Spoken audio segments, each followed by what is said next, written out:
Hello प्यारे बच्चों, स्वागत है आप सभी का आपके अपने YouTube चैनल गैलेक्टिक में। यहाँ पर हम पढ़ते इकोनॉमिक्स अपने अलग ही अंदाज में। आपको स्टार्टिंग से फर्स्ट चैप्टर की बात करूँ मैं आपको, तो स्टार्टिंग से मैं आपको पूरा चैप्टर करवाता चलूँगा साथ साथ और लास्ट तक लेकर के जाऊँगा। आप आज हम इस चैप्टर को करेंगे यहाँ पे समाप्त, फिर मिलेंगे आपसे अगली क्लास में नए चैप्टर के साथ। तो चलिए करते हैं शुरुआत। भाई इस चैप्टर में लास्ट क्लास में मैंने आपको टॉपिक बताया था उत्पादन संभावना वक्र, पीपीसी, प्रोडक्शन पॉसिबिलिटी कर्व, जिसमें कहा था कि जो उत्पादन मतलब कि उत्पादन की संभावनाओं को दर्शाने वाले वक्र को कहा जाता है उत्पादन संभावना वक्र। फिर मैंने कहा था कि पीपीसी पे कुछ पॉइंट्स बताए थे। तो आज हम बात करते हैं कि पीपीसी पे अगर मान लीजिए कि आपका टॉपिक अपना मान लेते हैं जैसे कि अगर मान लीजिए कि अगर हमारे संसाधन जो है रिसोर्सेज जो है वो बढ़ जाएगा तो पीपीसी पे क्या इम्पैक्ट पड़ेगा। तो जैसा कि मैंने आपको बताया था ये हमारा होता है पीपीसी, और अगर हमारे संसाधन बढ़ जाएंगे तो हमारा पीपीसी जाएगा राइट साइड में। और इकोनॉमिक्स में कभी भी अगर संसाधन या तकनीक बढ़ रही है तो हमेशा वो आगे की ओर जाएगा। हाँ, अगर इसी के अंदर मान लीजिए कि कोई संसाधन या तकनीक कम हो जाए तो क्या होगा, ये लेफ्ट साइड आ जाएगा इस तरीके से।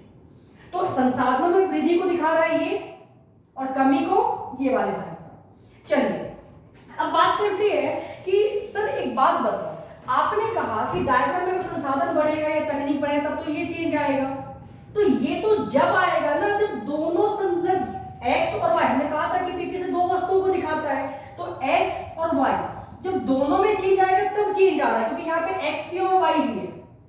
लेकिन सपोज कभी ऐसा हो कि सिर्फ एक ही संसाधन में चेंज आए, एक ही तकनीक में चेंज आए, तो इस केस में आपका डायग्राम कुछ ऐसा होगा। देखिए जैसे ये एक्स हो गया, मान लीजिए ये वाई हो गया, तो अब जो भी संसाधन बढ़ेगा, जैसे मान लीजिए कि यहाँ पे एक्स बढ़ रहा है, एक्स के जो संसाधन जो है रिसोर्सेज जो है मान लीजिए इंक्रीज हो रहा है, वाई तो कांस्टेंट है, तो इस केस में यहाँ पे क्या होगा, ये ऐसे जाएगा आगे की ओर, सिर्फ एक्स में इंक्रीजमेंट आएगा।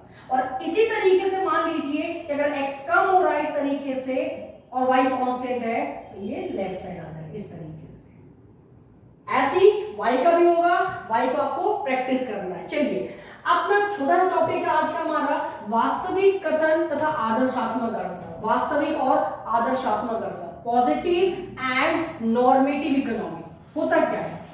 सबसे पहले बात करें ये ना हमारे रियल लाइफ में जुड़ा हुआ सिंपल क्या होता है। पॉजिटिव इकोनॉमी की अगर बात की जाए तो हम कहते हैं कि भाई कि इसका संबंध होता है अर्थव्यवस्था में क्या है। हम बात कर रहे हैं कि व्हाट इज क्या है, भाई इसका मतलब ये हुआ कि वास्तविक अर्थशास्त्र जो होता है ये हमारे वास्तविक सिद्धांतों पर आधारित होता है एक तरीके से। मतलब आप कह सकते हो इस तरीके से कि किसी वस्तु विशेष के बारे में हमें जानकारी देता है जिसकी आप जांच कर सकते हो। वास्तविक अर्थशास्त्र का मतलब होता है कि जिसकी आप जांच कर सकते हो, मतलब क्या है।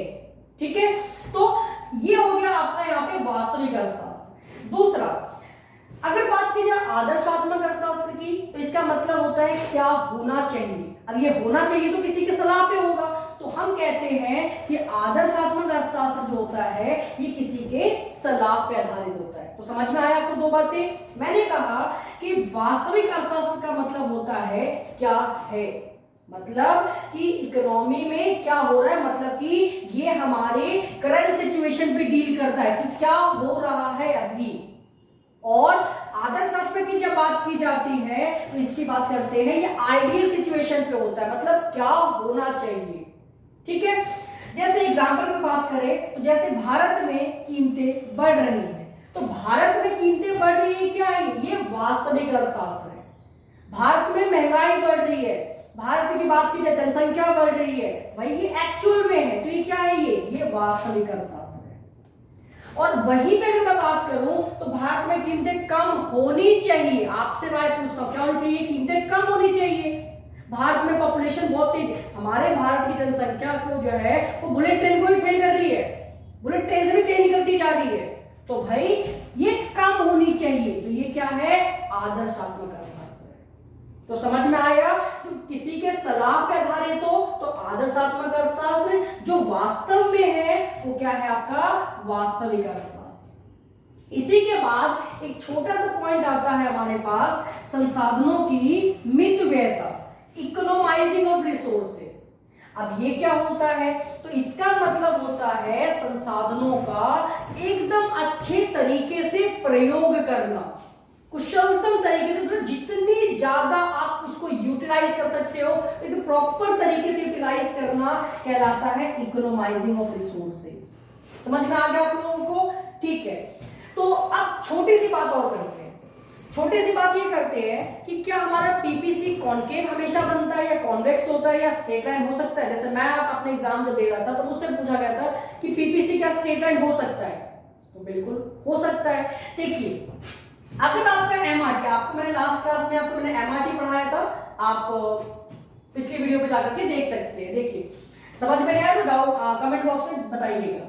सबसे पहले बात करते हैं एमआरटी। तो भैया एमआरटी अगर हमारा इंक्रीज करेगा, एमआरटी क्या था, सीमांत विस्थापन दर, तो अगर एमआरटी इंक्रीज करेगा कॉन्टिन्यूअसली तो पीपीसी कॉनकेव बनेगा इस तरीके से।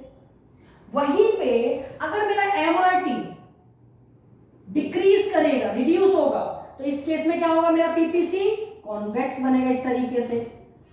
और वहीं पे अगर बात करूं मैं, तो अगर मेरा एमआरटी कांस्टेंट रहेगा, नो चेंज, तो इस केस में क्या होगा, नो चेंज, तो इस केस में क्या होगा, पीपीसी मेरा स्ट्रेट लाइन में होगा। तो आई होप आप लोगों को समझ में आया होगा।